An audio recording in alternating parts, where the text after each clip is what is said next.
¿Qué tal mis panas? Aquí señor Jairo, también conocido como el Bachaguri, y te voy a reaccionar a la historia real de Garavito, lo que nadie te ha contado de la bestia, el asesino más repugnante de El Rincón de Giorgio. Así que sin más preámbulo, ¡vamos! Bueno, escuartizar, bueno, decapitar, bueno, cometer otra serie de cosas que no quiero ni acordarme de eso para llegar sinceramente a matar y más un niño. Desde pequeños sentimos ¿Qué? A ver, Garavito creo que he escuchado algo de él, es como colombiano, ¿no? auténtico terror, pavor hacia unos seres a los que denominamos monstruos. Unos seres que nos Qué bonitos ojos tiene Jordi, bro. imaginamos con unas caras repugnantes, retorcidas, unos seres grotescos que simplemente verlos ya causan el mayor de los miedos. Pues os contaré una cosa, seguramente los Sí, bro, cada personaje que está en prisión, bro, hay algunos que dan miedo, bro. O sea, eso me acuerdo una vez que estaba, me detuvieron por no tener mi cédula de identidad, mi carnet de así, eso, no lo tenía. Y me iban a detener 72 horas, creo que eran, así como 3 días, y me llevaron a un calabozo, bro, y simplemente me tenían ahí. Y de repente llegó un tipo, bro, que lo habían detenido, o sea, fue como expandillero, una cosa así, fue malandro, una cosa.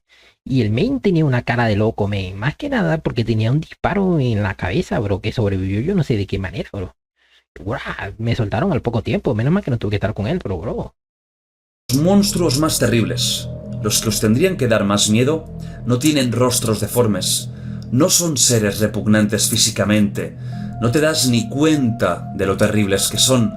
Bueno, sí, eso también es verdad. Algunos, la verdad es que siempre se juzga un libro por su portada, siempre se ve a un como un criminal, así como con la cara desfigurada, con heridas, con tatuajes, y tú dices, bro, este por naturaleza es peligroso.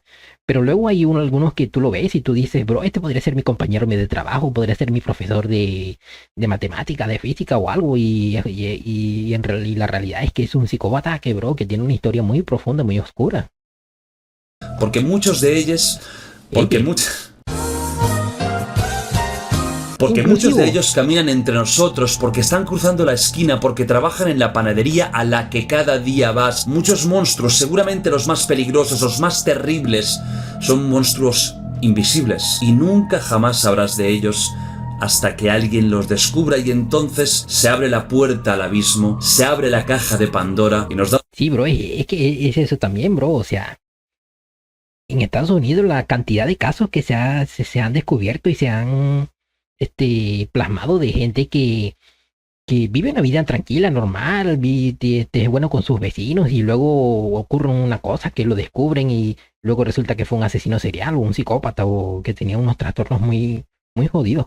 damos cuenta de que esa persona, con ese rostro afable, con ese rostro incluso simpático, con un carácter agradable, era un ser tan repugnante que ni el mayor de los monstruos que podría haber surgido en la peor de tus pesadillas le podría hacer ni sombra. Hoy hablaré precisamente y os contaré una historia que ojalá os pudiera decir que es totalmente inventada, pero no, una vez más, la realidad supera la ficción. Hoy os contaré la historia de seguramente el asesino en serie más grande, más terrible, más asqueroso y más abyecto de toda la historia, porque hoy es un día especial aquí y tenemos que empezar con fuerza. Hoy es el primer vídeo de la semana de Halloween 2023 en el Rincón de Giorgio. Ya lo sabéis, es Esto lo hice en Halloween, ¿sí?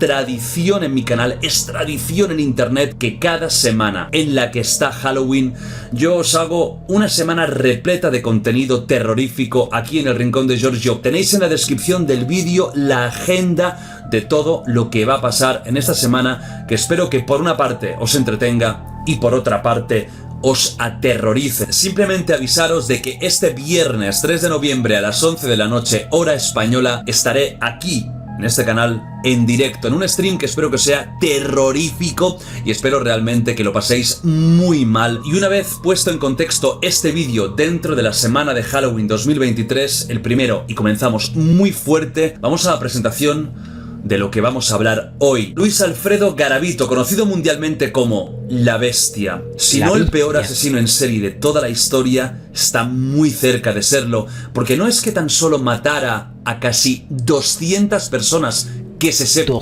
200. yo estoy seguro de que hay muchos más, sino porque se centraba... Bro, pero ¿cuántos años tiene ese señor? O sea, en qué momento te da tiempo a tener 200 víctimas? Bueno, más. casi exclusivamente en los más pequeños, en niños, a los que Oh, abusaba de una forma brutal, a los que torturaba de una manera que no os podéis ni imaginar, de verdad, no os podéis ni imaginar, y finalmente mataba a 200 familias destruidas, atacando lo que es más preciado, el más pequeño, el más puro, ese niño que pues que claro, 200 víctimas o más. ¿A cuántas familias no serán eso, bro? tiene toda una vida por delante. Hoy toca hablar de un asesino que estaba vivo hasta hace unas semanas y que iba a quedar libre Oh, murió. después, repito, de haber asesinado de forma confesa 200 Iba a quedar libre después de 200 personas, Dios, bro, pero... personas. Vamos a conocer, pues, en detalle la historia real de Luis Alfredo Garavito, la Bestia. Comenzamos.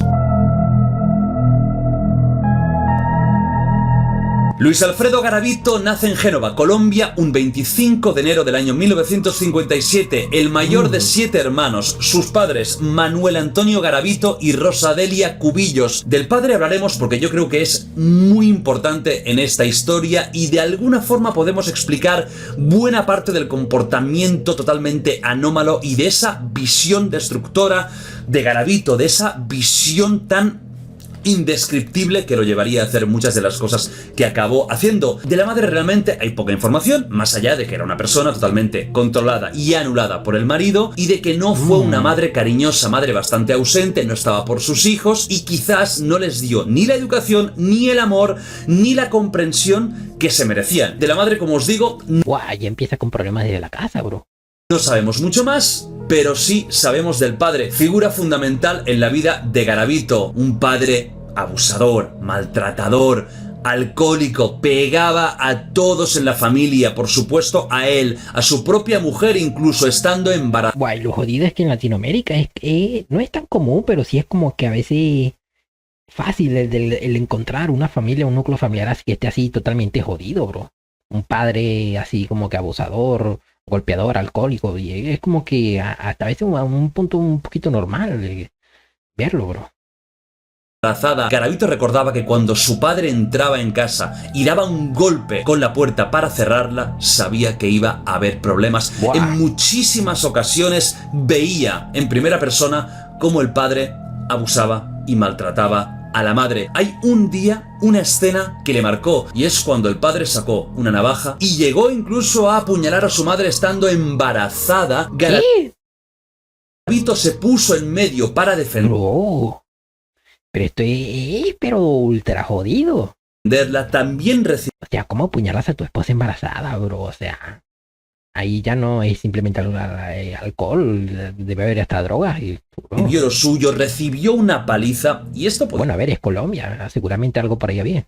ser un poco el día a día de ese joven Garavito. Estamos hablando cuando tendría 4, 5, 6, 7 años. Si a esa violencia familiar tan fuerte con un padre totalmente descontrolado se le une que en el otro gran mundo que tiene un niño, que es el colegio, un niño podríamos decir que tiene dos mundos, su casa y el colegio. Sí. Pues si en ese colegio, en vez de poder encontrar refugio, tranquilidad, descanso después de las palizas, de los abusos, recibe casi lo mismo, ya tenemos un cóctel Dios mío, pero este tipo que tuvo la peor suerte del mundo. explosivo. ¿Qué pasaba en el colegio con Garavito? Bullying, marginación, insultos. Buah. Sus compañeros le llamaban Garabato y tenéis que pensar y poneros en el contexto de un colegio de los años 60 en Colombia. Si ahora ya hay bullying, imaginaos cómo podía ser un colegio. Pues claro, es que un bullying en un colegio estadounidense a lo mejor será así, te insultarán, en algún momento te pegarán, pero es que Dios, en Latinoamérica, es que claro, vas a un colegio donde seguramente los demás niños también tienen familias desestructuradas, padres abusivos, padres ausentes, y es como que faltas de figuras paternas y claro, se vuelve todo una jungla, eso, bro. En esa zona de esa época. Es decir, este niño tenía problemas en casa y en el colegio, no tenía un refugio, un sitio donde tranquilizarse. A los tan solo 10 años, Garavito abandona la escuela. Al principio se escondía un poco de sus padres, pero como todo era tan descontrol, era otra época, al final lo sabe todo el mundo y el niño de 10 años ya no va al colegio, se olvida de ese mundillo y lo que le queda es encontrar algún trabajo de lo que sea y, por otra parte, seguir viviendo con sus padres. Buah, a los 10 años. En esa situación. Y aquí es donde aparece uno de los puntos más duros de toda esta historia y que aún no os he contado porque lo quería dejar para el final un poco de la vida infantil de Garavito, y es que su padre no tan solo era violento, no tan solo era un maltratador y era una persona agresiva, sino que también era un pederasta y abusó de... Buah, bro, es que para más completar, bro. Es que, claro, llevando una vida así, ¿qué te queda? Pues, no sé, desvivirte, volverte loco, o en algunos pocos casos, muy raro, superarlo y ser alguien en la vida, una persona decente, buena, pero es que es difícil, bro. Con todo eso, yo creo que casi nadie podría. De su propio hijo, su padre. Fijaos lo que él mismo relataba. Mi papá no dormía con mi mamá, dormía conmigo. Él me bañaba. Tengo un recuerdo vago, era de noche. Él como que me acarició, me tocó las partes íntimas. A ese señor nunca lo quise. Lo veía como un verdugo. A los 12 años... Güey, lo jodido es que era su padre, no era su padrastro, ni el novio de su madre o algo así. Era directamente su padre, o sea, era la misma sangre, Dios. Ya no tan solo es abusado por su padre, sino también por un amigo de su padre. El amigo del padre era el dueño de una... ¿Qué? Espérate, ¿qué? Sino también por un amigo de su padre. El amigo del padre era el dueño de una droguería del pueblo y no tan solo abusó de él de forma sexual, sino también de otras formas. Lo torturaba, lo quemaba, le pegaba, le mordía. Era como si fuera su juguete, se desconoce. Buah, es que claro, es que tener una infancia así, es que llega un punto en el cual, no sé, bro, es como que no sé, medio normaliza eso, crece con eso, crece con un odio y a lo mejor luego ese odio lo transfirió a otras personas y Dios. Si entre el padre y el amigo había algún tipo de transacción, cosa que no me extrañaría, es decir, que el padre sacara un rédito económico vendiendo la carne de su hijo, es que es una barbaridad de historia, y ya no tan solo por lo que él hizo, desde luego es injustificable aún con esto, pero es que todo en este... Sí, es injustificable, pero es que claro, pero es que es como un punto en el cual más o menos para comprender el por qué es así. Aunque yo pienso que los asesinos nacen, no se hacen. Es verdad que el entorno, la crianza y todas las vivencias, son un factor importante para determinar, digamos, cómo va a ser esa persona en un futuro. Pero es que claro, si es que ya venía con un problema y todo esto lo que hizo fue intensificarlo y lo volvió la bestialidad que era. La historia es de locos. Estos abusos por parte de este amigo duran 2 años hasta que la familia se muda a Trujillo, pero ahí con 14 años volvemos a empezar, porque un día que el padre manda a Garavito a comprar en una farmacia, el dueño también acaba abusando de él, cosa que se repetiría en diferentes ocasiones. Tenemos a un niño de tan solo 14 años que lleva años siendo maltratado, pegado y abusado, torturado, cosas que no tendría que pasar ya no ningún ser humano, desde luego ningún niño. El daño en la psique de ese chaval, ya de ese adolescente, estaba totalmente hecho. Desde ese momento, Garavito se empieza a transformar de una víctima a un auténtico verdugo como pocas veces se ha visto en la historia de la humanidad. Avanzamos un poquito y las cosas se ponen aún más creepy si es posible. Garavito empieza a sentir atracción hacia los hombres, pero también hacia los niños más pequeños que él. Recordamos que tiene unos 14, 15 años. Y lo peor, hacia sus propios hermanos. Esto es lo que él mismo relata en unas declaraciones policiales. Empecé a sentir una atracción hacia las personas de mi mismo sexo. Mis hermanos y hermanas eran muy pequeños y yo sentía algo dentro de mí que no sabía explicar. Todos nos fuimos hacia una cama, donde yo insinué que se quitaran la ropa y comencé a acariciarlos. Allí no pasó nada, ni mis padres se dieron cuenta, ni tal vez mis hermanos se acuerden. Buah, es que claro, era abusado por su padre y claro, a lo mejor ya ni comprendía lo normalizaban hasta cierto punto. Es que claro, es que era muy pequeño también. Estando durmiendo, cogía a mis hermanos menores y les quitaba la ropa y sin que ellos se enteraran, los acariciaba. Y aquí el monstruo que se estaba creando durante estos últimos tiempos ya nace y aún tiene que explotar, pero ya nace. A los 15 años comienza a entrar en el mundo delictivo. Para sobrevivir tiene que robar, pero también empieza a abusar directamente de niños que se encuentra. Ya estamos hablando de que a nivel sexual se activa y empiezan sus primeros crímenes de esa Colombia, de esa época en la que había mucha pobreza, muchos niños desamparados que no tenían familia, o que si tenían familia era una familia de drogadictos, desestructurada, que no... Es que claro, también es la época en la cual era. ¿A qué edad murió este men? ¿Y a qué edad sucederían todos esos eventos? Claro, y es que también se juntaron muchas cosas malas, bro. O sea, es como que se le juntó todo lo malo, la época. Una madre ausente que no lo quería casi, un padre abusador que lo abusaba, un colegio donde lo hostigaban y le hacían bullying, bro. Es que se le juntó todo. No sabían ni dónde estaba su hijo, y ahí era campo de cultivo perfecto, encima en pueblos pequeños, para alguien como ese garabito de 15 años, ese garabito delincuente que robaba, pero que también abusaba de niños pequeños. A los 15 es pillado abusando de un niño, siempre, esto es importante, siempre de niños, nunca de niñas. No le atraía el sexo femenino, es pillado, su padre se entera.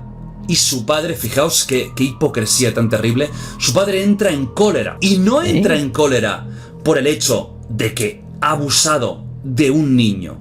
Entra en cólera porque es de un niño varón, de un hombre. ¿Qué? ¿Qué? O sea, que si fuera sido una niña, o sea, no le hubiera dicho nada y que también estaba enfermo. Le echa de casa por conducta homosexual. ¿Qué? No por abusador. Y fijaos si aún es Es que tremenda hipocresía, men. Es que te yo. hipócrita. Y es que él mismo había abusado de su hijo, de un niño. Él mismo está echando de casa a una persona por hacer cosas que él ha hecho. Sí, muy estúpido, bro. El padre de Garabito quizás no llegó a matar a 200 personas, pero desde luego es otro monstruo que tendría que haber estado desde el primer día en una celda, si no ejecutado desde el minuto 1. Porque estamos hablando de alguien tan horrible que me da hasta asco de contar cosas de este señor. Garabito es expulsado de la familia y ahí tiene que hacer lo que sea para sobrevivir. Y en ese Garabito, que empieza a ser ya un hombre joven, nacen dos grandes vertientes. Esos pensamientos indescriptibles de atracción hacia el niño, sumado, y ahí es donde se complica aún más la cosa, a la violencia. Y es que hasta el momento él lo único que había hecho era un abuso sexual, pero le empezaba a cansar eso y empezaba a necesitar algo más que ahora os contaré. Pero por otro lado, descubre la religión cristiana, el catolicismo, y casi se obsesiona con la Biblia, con las santas escrituras, va a misa, para que veáis lo complejo de este personaje. En él mismo Es que sí, es muy raro. nacía un sentimiento de culpa muy fuerte. Es decir, por un lado, sabía que lo que hacía estaba mal, era consciente. Bueno, ahora que lo pienso, no tan raro, porque muchos pandilleros, malandros y estas cosas, siempre están como que con religiones, y es como que antes de matar a alguien o hacer algo malo, es como que le rezan a Dios, no sé. No sé con qué sentido, la verdad, pero muchos de ellos sí hay, la verdad. Perfectamente el dolor que causaba, y por otro lado se fustigaba, se castigaba con el acto religioso e intentaba de alguna forma compensar sus actos con esa fe tan importante. Garabito se traslada, ya expulsado de la vida familiar, a la ciudad de Armenia, capital del departamento de Quindío. Parece que en este nuevo emplazamiento intenta comenzar una nueva vida más enderezada, más normalizada. Sigue yendo muchísimo a misa y se apunta a Alcohólicos Anónimos, porque no os había comentado que, por supuesto, cuando era un adolescente y después de tener ese caos mental terrible con el padre que le hace lo que le hace, con esos pensamientos y con esos actos, con abusos, con el colegio que lo insultan, expulsado de todos lados, cayó en las drogas y sobre todo en el alcohol. Y normal que haya caído en las drogas y en el alcohol, bro. A lo mejor en un punto trató de olvidar todo y sobrellevarlo, pero es que claro, se le sobrepasó todo y cayó en eso. Mucho más fácil de conseguir y más barato, y era con 16 años. Claro, y es que claro, también en Colombia, bro, y inicios de la droga, todo estaba Se jodió completamente, bro. Un borracho, con 17 igual, ya cuando tiene esos 18, 19, 20, cuando está en esta nueva localización, intenta solucionar también esto, intenta solucionar tanto los vicios de la droga como los carnales, y sinceramente no consigue ni el uno ni el otro, porque sigue bebiendo, aún yendo a Alcohólicos Anónimos y sigue con niños. Muchas noches Garavito cuando estaba en casa tenía un pensamiento y tenía un impulso, y necesitaba hacer algo, así que se desplazaba hacia un parque llamado el Parque Valencia, y ahí contrataba los servicios de niños que se estaban prostituyendo, niños que estaban en la auténtica miseria. ¿Qué? ¿Niños prostituyéndose? Es que claro, esa época estaba todo jodido, bro.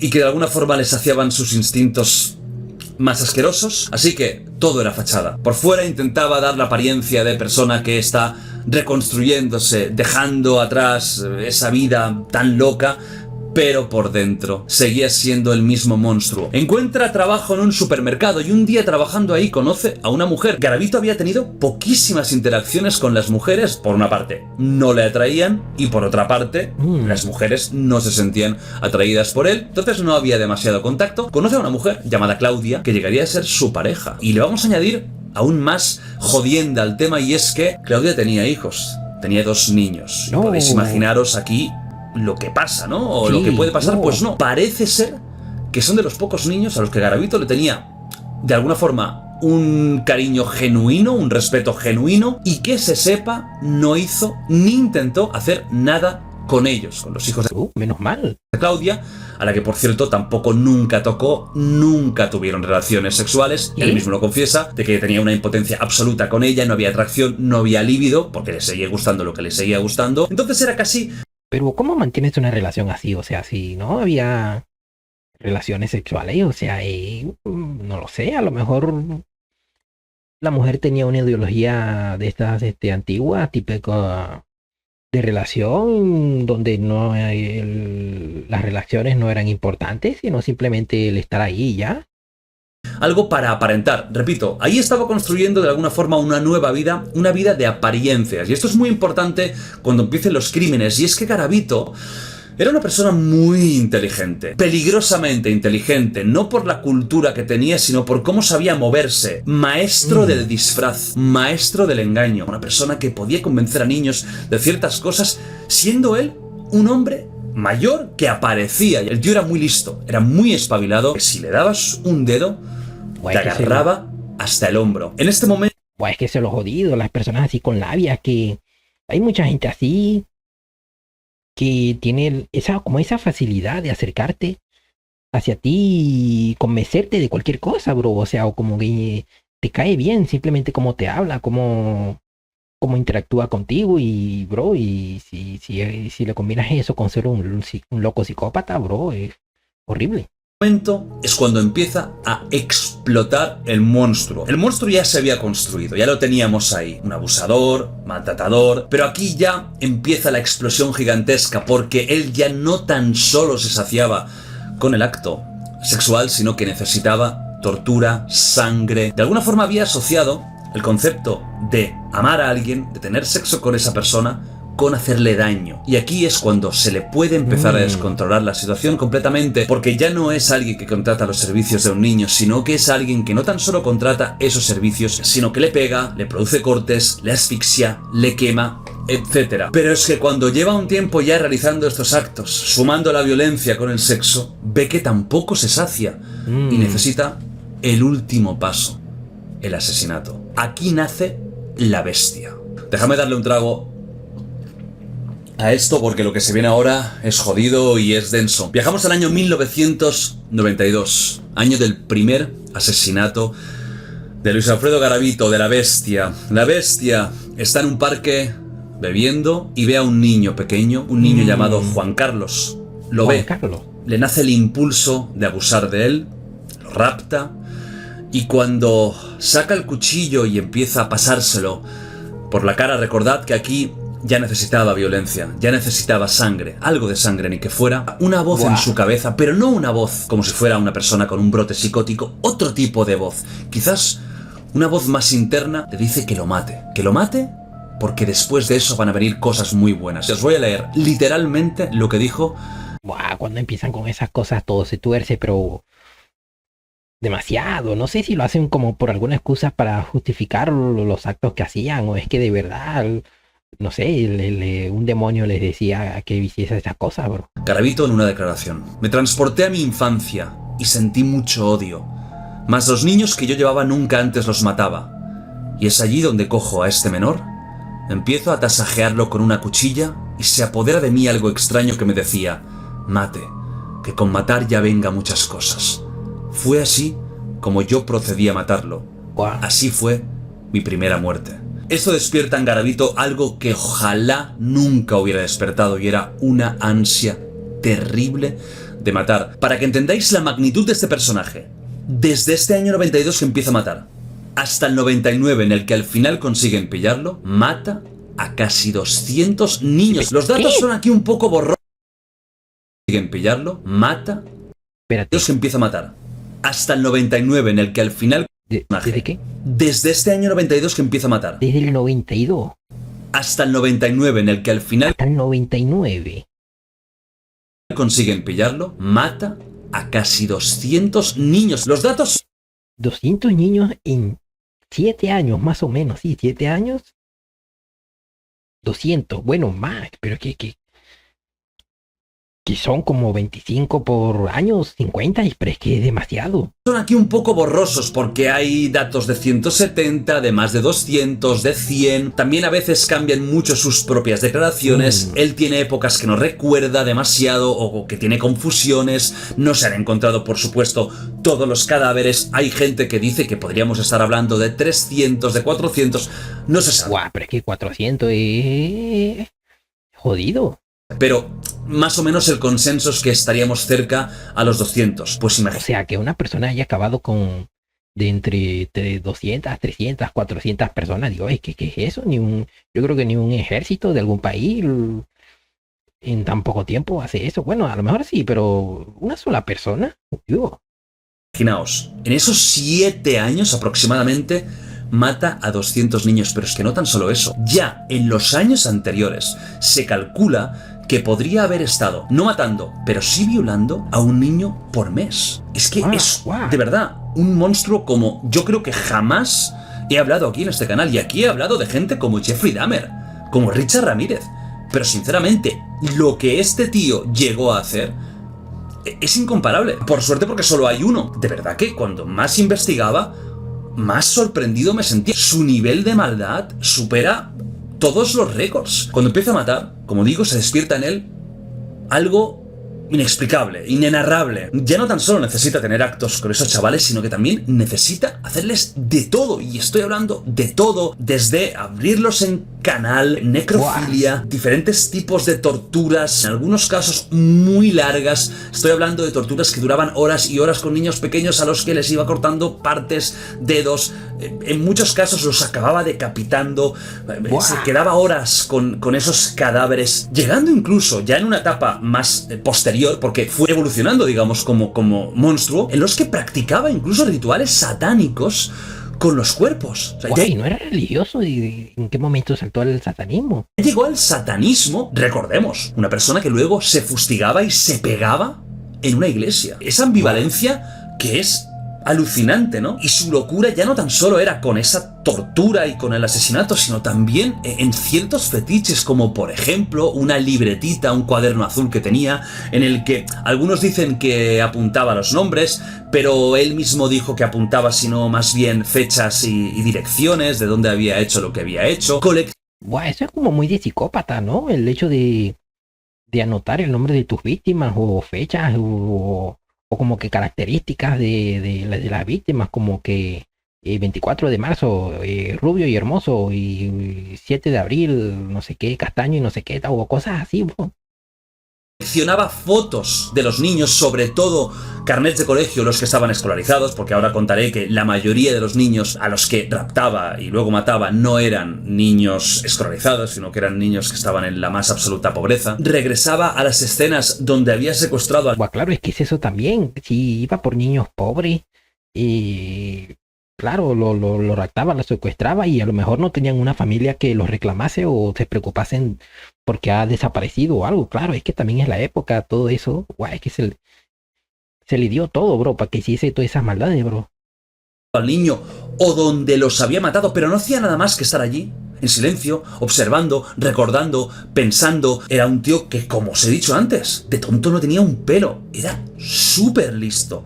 Y era un genio del mal para hacer lo que tenía que hacer. No era un loco que se presentaba en un sitio, veía a un niño, lo raptaba y a ver qué pasa. No, lo tenía bien estudiado. Sabía perfectamente dónde los tenía que llevar, dónde podía esconderlos. Para que veáis la ambivalencia que tenía este personaje. Hay unas declaraciones suyas que son terroríficas y que explican bastante bien lo complicado y lo complejo de este despojo humano. Fijaos, eso lo hice yo. Sentía placer al hacerle esto a los niños, que aparecían con los intestinos afuera. Y así yo parece que me quedaba tranquilo.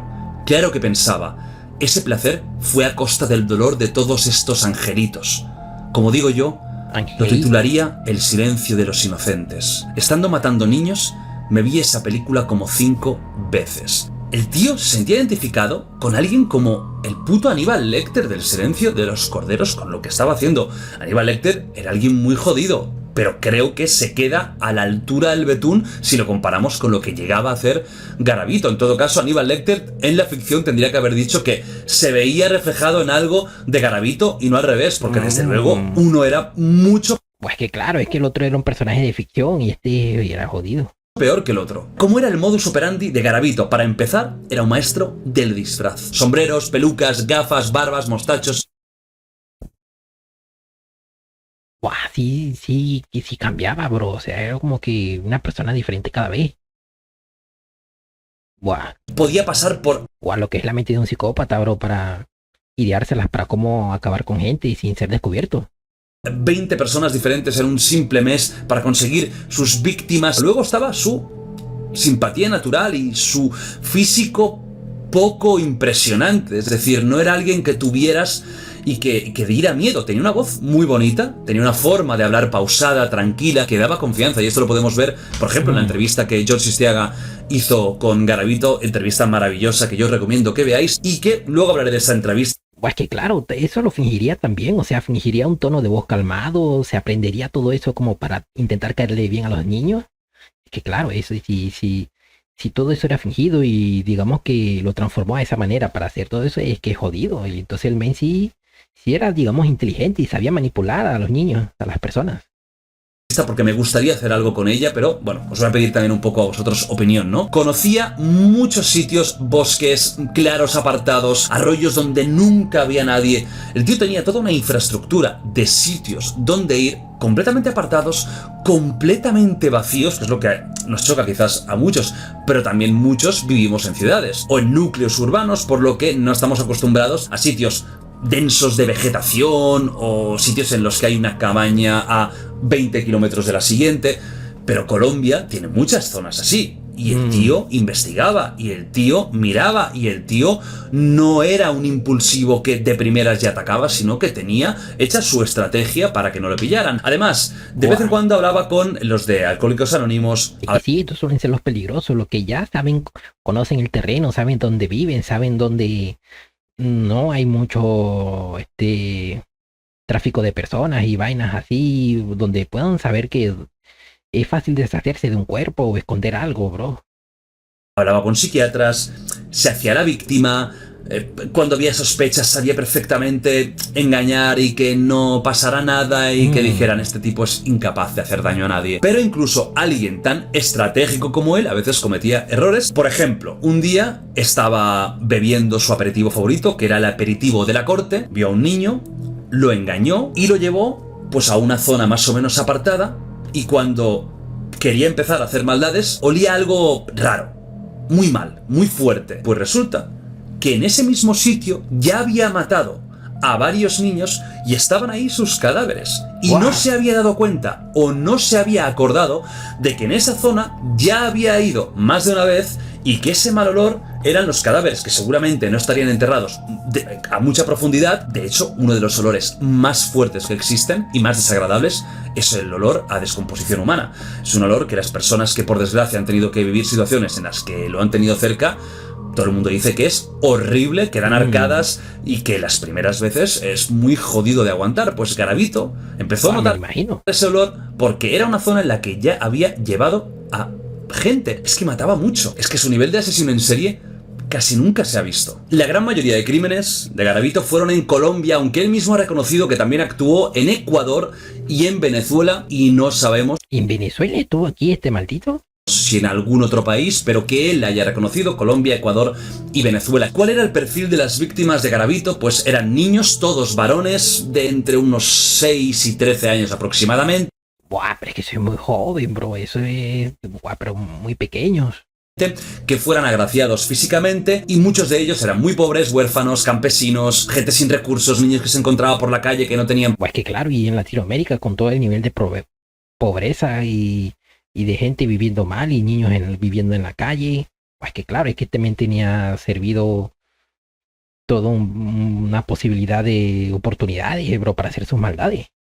Papás o cuyos padres tenían una situación muy complicada, niños a los que podía comprar, no tan solo a nivel de prostitución, sino también a nivel de, oye, si te doy esto, te voy a enseñar algo que te puedo comprar, vender. Les metía películas, les ofrecía negocios, pequeñas historias para que le acompañara a un sitio que tenía algo muy especial que se lo iba a regalar. Al final los convencía y luego hacía lo que hacía. Casi todas sus víctimas fueron de este perfil. Sí que es cierto que están documentados 6 adolescentes de entre 14 y 16 años, que no sabemos si es porque tenían un físico más infantilizado, porque su ansia era imparable y son los primeros que encontraron, pero la gran mayoría eran más pequeños, ya os digo, entre 6 y aproximadamente 13 años. De todos los niños a los que atacó, tan solo 2 que se sepa consiguieron escapar con vida. Tan solo 2, que es un porcentaje bajísimo, así que su Pues que sí, claro, Dios. La habilidad cuando atacaba era gigantesca, y también la seguridad de que cuando agarraba a un niño ya no tan solo iba a abusar de él, sino que también, sí o sí, iba a acabar con su vida. Vamos avanzando años, ya nos acercamos al año 99, como os he comentado antes, ya sumaba ritos satánicos al propio asesinato. Una cosa que dijo, que cuando la leí me quedé blanco, es la siguiente: practiqué ritos satánicos con los menores que asesiné, lo hice a mi manera, pero no quiero explicar cómo lo hice. Yo hice un pacto con el diablo para no contarlo. Aquí ya estamos hablando de pactos con el diablo, de esa persona tan profundamente religiosa que luego a lo mejor iba a la habitación del hotel y se fustigaba, se pegaba, llamaba a Dios y le maldecía porque no podía detenerse. Llegamos al año 99, después de... Pues que claro, a lo mejor hasta un punto y justificaba toda su locura con que era, no sé, parte del diablo, te estaba poseído o algo así. Muchas desapariciones de que la policía está buscando a un asesino del que no saben nada. Han encontrado cadáveres, han encontrado trozos de cadáveres, han visto desapariciones por diferentes sitios de Colombia, pero no saben quién es, no lo encuentran. Pero todo, por suerte, llega a su fin. El 22 de abril del año 1999, la racha de asesinatos como nunca se había visto de Luis Alfredo Garavito, de la bestia, también se terminó para siempre. El 22 de abril del 99, Garavito estaba en las calles de Villavicencio y había estado estudiando durante unos días a un niño llamado John Iván Sabogal, un niño pobre que vendía lotería por la calle, lo engaña, lo lleva a un sitio apartado, pero por fin, años después de que hiciera esto sin que nadie se percatara, aquí una persona escuchó algo. El niño empieza a gritar, a pedir auxilio, ayuda, que alguien le quiere atacar, que le quiere hacer daño, que a saber lo que le quiere hacer. Y un chatarrero que estaba cerca fumando marihuana lo escucha. ¿Qué? Estaba cerca de escuchar. Lo que le quiere hacer. Y un chatarrero que estaba cerca fumando marihuana lo escucha, se acerca y empieza a tirarle piedras a Garavito, que se enfada como casi nunca se había enfadado y cuchillo en mano comienza a perseguir no tan solo al chatarrero, sino al niño, que aprovechando el momento de confusión había conseguido liberarse y que también se estaba escapando. Al final, tanto el niño como su salvador fueron más veloces que Garavito. Este se cansó, no pudo continuar con la persecución y se escaparon. Una vez Buah, claro, es que ahí se les jodió todo. El niño y el chatarrero se han dado cuenta de que ya no están siendo perseguidos, llaman a la policía a la estación de La Esperanza, la policía se presenta al momento y después de una pequeña persecución en la que van justo en la zona, en el monte en el que había estado a punto de suceder el asesinato de este pobre chaval, ven a alguien que sale, ese alguien se identifica con un nombre que por supuesto no es Luis Alfredo Garavito, porque además de cambiarse la apariencia tenía decenas, cientos de nombres falsos, se identifica con otro nombre, el niño lo ve y dice que es él el que le iba a violar, lo atrapan. Wow. Y aquí termina de una puta vez esta fechoría y esta cadena de crímenes, asesinatos, violaciones como nunca se había visto, y por fin la bestia acaba en la cárcel. Por supuesto, el juicio, la detención es extremadamente mediático. Si quitamos a los narcos, seguramente es el caso criminológico más mediático de la historia de Colombia. Es que estamos hablando de seguramente el mayor asesino en serie en cuanto a número de asesinatos de la historia moderna, y que nosotros tengamos datos. Garavito enfermo. Pues que claro, y es que era una sola persona, no es que era una organización terrorista, narcotraficante o algo así, bro. Es que simplemente era una sola persona. En febrero del año 2000 es condenado a 1853 años. ¡Wow! Nunca entendí por qué estas cuestiones de la cárcel de algunas personas que hacen cosas ultra horribles y le ponen como que 1000 años, tal, güey. ¿Por qué no es la perpetua, bro? O si ya no va a vivir 1000 años. O sea, no sé si se hace por algún término legal en el cual el preso a lo mejor puede ir disminuyendo años y se va comportando bien, y si fuese cadena perpetua, por más que haga cosas bien, nunca va a salir. Muchos pensaréis, bueno, pues ya está, toda la vida en la cárcel, no hay pena de muerte, pero de la cárcel no va a salir nunca. Pero las leyes en Colombia son... Yo estoy mucho más a favor de que haya cadena perpetua antes de que pena de muerte, porque considero que es como que un mejor castigo para esas personas, para que vivan todas sus vidas, se pudran en la cárcel y reconsideren y sufran por todos sus pecados antes de que directamente le den pena de muerte y el men como si nada, bro. Son diferentes. En el país, la cadena perpetua no es viable, por lo que se conmutó esta condena por una de 40 años. 6 años después, el propio... ¿Cómo de 1000 años vas a sacar 40 años, bro? Garavito dijo la ubicación de diferentes cadáveres de algunos de sus asesinatos, por lo que le rebajaron aún más la condena y se la dejaron en tan solo 24 años. ¿Qué significa esto? Que en el año, y esto no es broma, en el año 2025, Garavito, si no hubiera fallecido hace unas semanas, habría salido a la calle. No te... Es decir, y ¿hubiese salido este año? Tengo dudas de que hubiera durado 1 minuto y medio y le hubieran pegado 5 tiros, pero... Pues que claro, sí. No sé si en la cárcel le harían algo por ser un abusador de menores, pero sí tengo entendido que si tú caes preso por estas acusaciones de abusador de menores, asesino de menores y estas cosas, dice que te tratan mal. Guau, pero si siendo esa persona con todos los casos que ha hecho y todas estas cosas, sí, claro, salía a la calle y va a durar poco. Seguramente algún familiar resentido, alguna organización criminal o algo, no sé, alguna asociación de vecinos que querían acabar con él, no hubiese durado nada, la verdad. Me parece tan increíble, tan surrealista, que una persona así acabe teniendo una condena tan solo de 24 años. Es que es absurdo, bro. O sea, es estúpido, bro. O sea, la ley funciona a veces de una manera muy mala. Bueno, casi siempre funciona de una manera muy mala, pero es que esto ya es totalmente absurdo, bro. Sinceramente, las leyes en estos casos extremos en Colombia se tienen que adecuar y cambiar. O sea, esto no puede ser. Es un insulto a las familias, a los niños, es un insulto al comportamiento social adecuado, es un insulto a la nobleza de las personas, es un insulto a todo lo que es una sociedad avanzada. No puede ser que una persona que ha matado a 200 niños haciendo lo que hizo tenga una condena de 24 años de cárcel.